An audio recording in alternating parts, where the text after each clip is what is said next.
Welcome to My Daily Thread. It's a great little place to get a snippet of wisdom from the yoga and the meditation masters to start or to end your day. I'm Jeff Lichty. All right, everyone, welcome to the week. Welcome to My Daily Thread, looking for that snippet of wisdom. And here we go. We have been in the Sadhana Pada. We have been in the second chapter of the Yoga Sutras.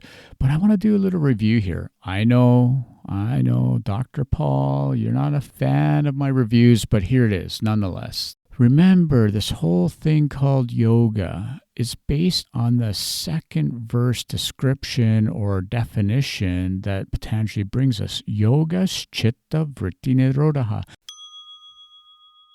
And if you're looking for a way to practically understand what we're talking about here, February 2026 and Poncho, 2 great retreats coming up for you. One beautiful, beautiful, exclusive beachfront home, and then one at the wonderful, exquisite Casa Ziggy. Stay tuned, we're about to release the info. Now, chapter 1, verse 2.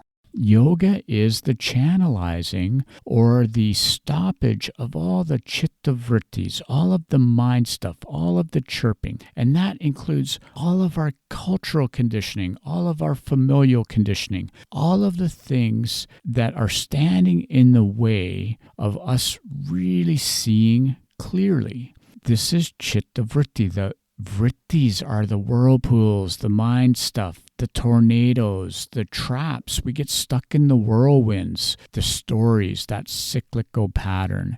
And for me, this is one of the main reasons why I keep going with this Yoga Sūtra stuff. This is why I keep doing yoga practices. Even though my āsana, the posture practice of yoga, which we're most familiar with in North America, has changed dramatically, radically even, according to some.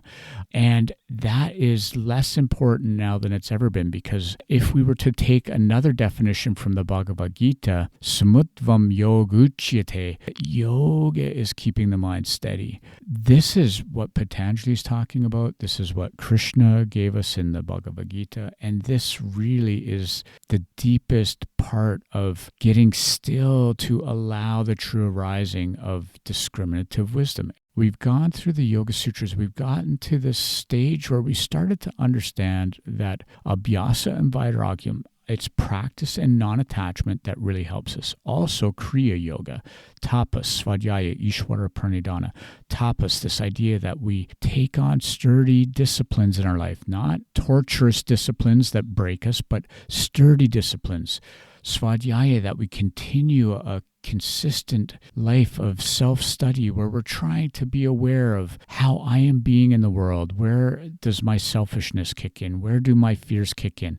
I study myself in relation often to previous authors, sutras, spiritual teachers, spiritual traditions, basically spiritual texts that will give me a mirror to hold up my behavior to, so I can look in that mirror. I can see my behavior mirrored to me by these religious traditions, texts, or whatever. That's where the svadhyaya thing can come in.